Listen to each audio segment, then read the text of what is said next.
the president of the Jewish Federation in Beverly Hills, was once talking to his board chairman. He told him, there's this Jewish movie producer, and he's one of the biggest producers in the world. He's worth millions upon millions. He's never given us even a nickel. I think it's time you and I go and visit him. The chairman agreed, and they made an appointment to see the movie producer in his home. When they drove up, they encountered a palatial estate and a fleet of luxury cars parked out in front. They were welcomed inside and offered the producer a well-thought-out, reasoned presentation as to why he should support the Federation. When they finished, the producer rose to his feet and said, "You have come to my home today and you think you know me. But do you know that my sister has 2 kids in special boarding schools in Switzerland? Do you know that my brother is not able to support himself? That my parents can no longer take care of themselves and they live in these fancy retirement centers? Do you know that my wife is never happy with what she has? My daughter married a man who shows no signs of ever making a living. And if I don't give any of them a penny, what makes you think I would ever give anything to you?"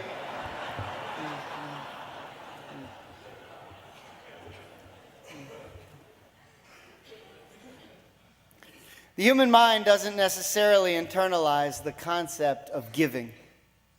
That true reward primarily comes as a result of giving, not simply in what we are able to acquire or receive. When we think of the tabernacle that was constructed in the wilderness, that we're told about in the Torah, that existed in the 2 holy temples that stood in Jerusalem, we should remember that the main activity performed there, the main activity that is explained in the Torah as the Jewish people's devotion to God, was what was called the sacrificial cult. Sacrifices. They were generally animals that people purchased at their own expense or their own agriculture that was offered from their own fields. They were given to the priests who would slaughter the animals and burn the crops. In exchange, the individual received the experience of worshiping God, or atoning for a sin, or celebrating an important occasion. This was a very powerful and visceral experience. A Jew would offer his sacrifice in the holiest place in hopes of either gaining God's favor or seeking expiation for sin. The priests, the Kohanes, they would take the animals and in the most punctilious nature would follow the strictest of guidelines of proper procedure. The Levites would stand on the ramparts with their instruments and sing psalms and praises to God as the sacrifices were offered. And in order to achieve that goal, an animal had to die.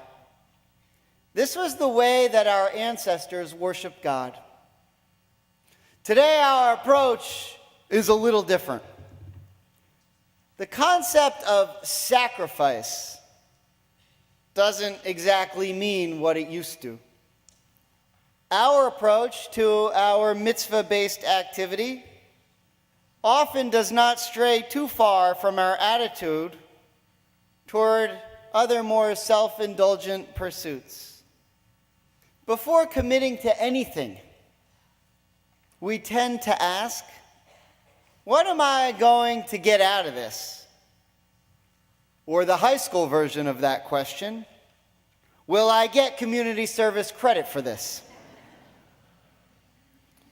For Jews, there is a concern that this attitude pervades not only our relationship with each other, but our general approach to our own spirituality, including those of us who say, I'm not very spiritual. In ancient times, it was a lot easier to be spiritual because this sacrificial system was so visceral. The only aim of sacrifices was for a Jew to take some of the works of his hands and offer to the Lord in repentance or in thanksgiving. But today, such an attitude is harder to find. Worshippers have a need in our world to be entertained, or at least kept awake by thoughtful readings, beautiful and spiritual music, and ingenious sermons. But the most common problem that Jews tend to have with worship services is summed up in the very eloquent phrase, "I don't get anything out of them." The problem here, though, is not so much that people are not getting anything out of attending services or performing other mitzvot. It's that they aren't necessarily supposed to get anything out of them. Our prayers are designed to be a replacement for sacrifices, which were an activity designed for the worshipers to worship, not to receive, to give, not to get, to sacrifice, not to acquire. To offer a sacrifice was the equivalent of pouring out your soul before the Lord. What you got was the satisfaction that your sins had been forgiven, or, and this is no small thing, that a higher power was properly thanked for the blessings that you enjoy daily. Prayer in this sense is a microcosm for our approach to virtually every mitzvah. If I don't get anything out of it, why am I doing it? We want to get to the point where we recognize that what we get out of it is entirely based on what we put into it. A couple of years ago, while touring the Old City in Jerusalem, I was in the city of David, adjacent to the Old City, and our tour guide pointed out that we were standing and walking on the recently excavated actual staircase that pilgrims used to ascend on their way to the Holy Temple to offer their sacrifices. Can you imagine the moment that a Jew brought his animal to the priests on the Temple Mount to celebrate the gift of a chag, of a major holiday, surrounded by thousands of other Jews, all there for the same purpose? The pilgrim finally reaches the platform and offers his animal. He knows that his prayers and the prayers of his family are about to be offered on high before the Almighty. But just as he prepares to hand over the animals, the Levites who are doing their thing, playing their instruments on the top of the ramparts and singing their psalms, begin a tune that he doesn't quite like. His focus falls off of the divine, and he says to the priest, "Here's my animal. But if the Levites ever play this tune again, I'll never set foot in this temple." Then he journeys back home, and when his family, waiting with abated breath for his report, ask him how it went in Jerusalem, he tells them, I really didn't get anything out of it this year. If we want to make improvements in our own moral performance, we need to keep asking, what can I give, not what can I get? In the Torah, the word simcha, joy, has a definition. It's defined as using the works of your hands to earn a living, to make a living. Why?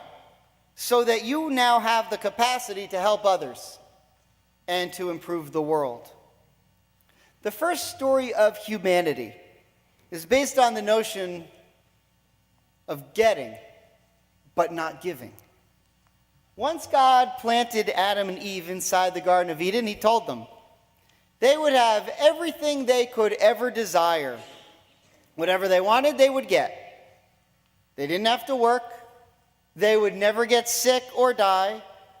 They would never experience negative feelings, only happiness. They would not have to produce, only consume.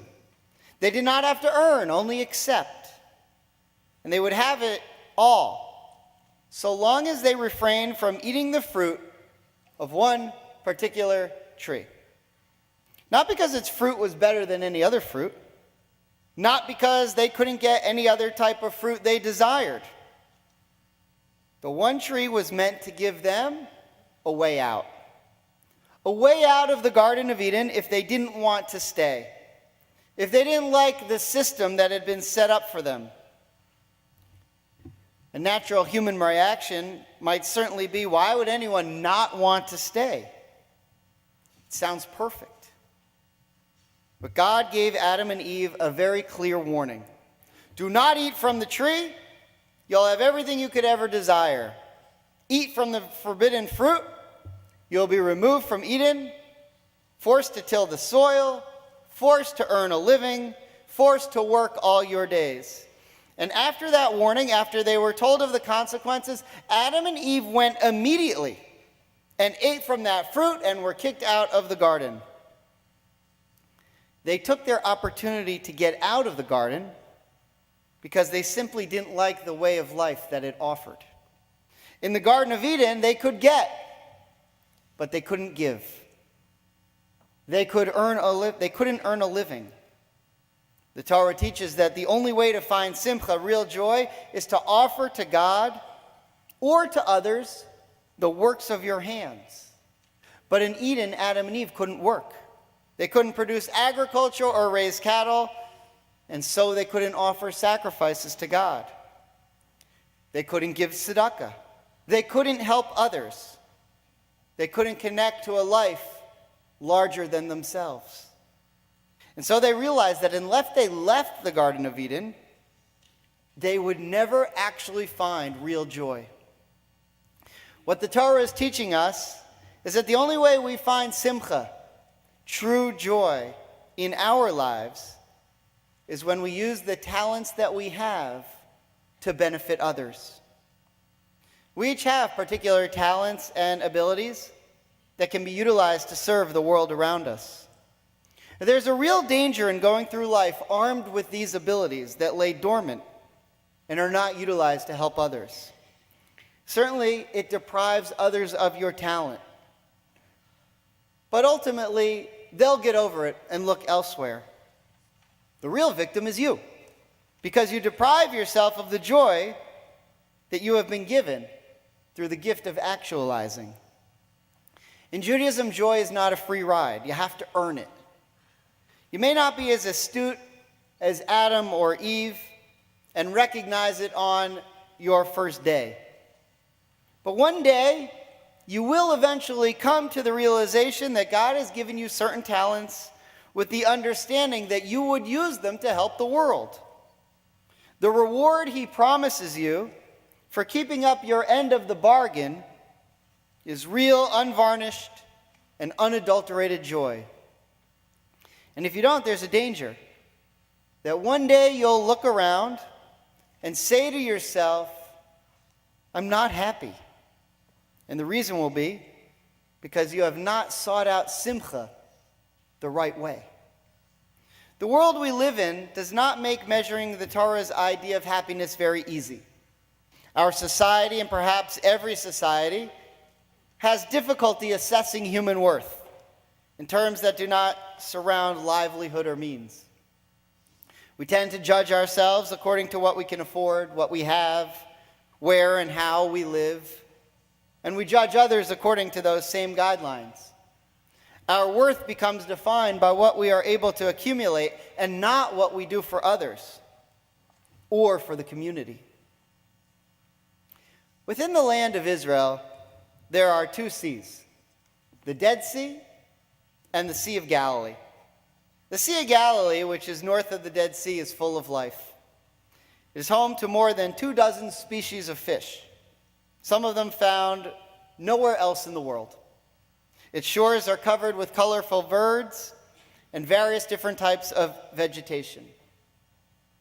On the other hand, the Dead Sea is uninhabitable and contains no forms of life. It's bitter and toxic. Ironically, though, they are both fed from the same source, the Jordan River. And so it's strange that two bodies of water drawing from the same source could be so different in composition. The reason for the stark distinction is that the Sea of Galilee receives water at one end and gives out water at the other, whereas the Dead Sea receives water but has no outlet. It keeps it all for itself. What a tremendous lesson Israel's geography has for us. If you're taking without giving, you're really not living. This holy congregation is growing. And it is growing because of the generosity of its members, which enables us to offer so many different programs and services, and allows us to employ an incomparable staff, clergy, faculty, and administrative team. You have created, and we are fortunate to work on a campus here that is one of the marvels of the American Jewish landscape. It is growing, it is vibrant, and this very sanctuary that we are sitting in is the fruition of dreamers who imagined what could be done in this place. Currently, we're beginning to dream again, partly because our growth in both the school and the temple demand real vision, and partly because of our desire to remain the most competitive school, innovative temple, and dynamic workforce possible. We'll need your help to make these dreams come true. We'll need to work together to finish a job that was started when this building was constructed and allow us to modernize, equip, and imagine the rest of this campus in the same mold. We have incredible dreams for what can be our future. The future of this Beth Am that is our Jewish home, of this Beth Am, this house for the people that means so much to all of us. And in order to succeed, we all need to ask how we can use the works of our hands to benefit our community. Because of Hurricane Irma, this is a different type of year. This is a year in which just a couple of weeks ago we faced the prospects of losing everything that we have. We were endangered, and we stared the wrath of destruction square in the face. But now, in the wake of the storm, rebuilding has begun. The streets are being cleaned and the debris has been removed. Our houses are being repaired and our power has been restored.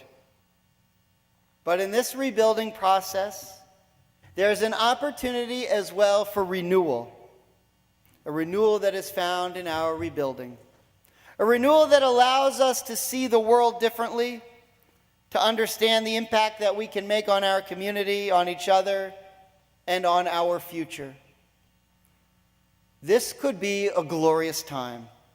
A time in which we declare not only were we not destroyed by Mother Nature, on the contrary, we use this opportunity to inspire us to build together to make our future brighter. This could be a time when once again the community rises up and affirms the words of our sages. Who is the one who has found happiness? The one who recognizes his or her talents and uses them for the benefit of others and our world. As we gaze out towards our future, as God's light shines bright through our windows and into our souls, may we each find a path in this new year of 5778 that is guided with inspiration and enables us to use our talents and abilities to help others, to strengthen our community, and thereby come to know real happiness and contentment. Can you hear that song? May this be God's will. Amen.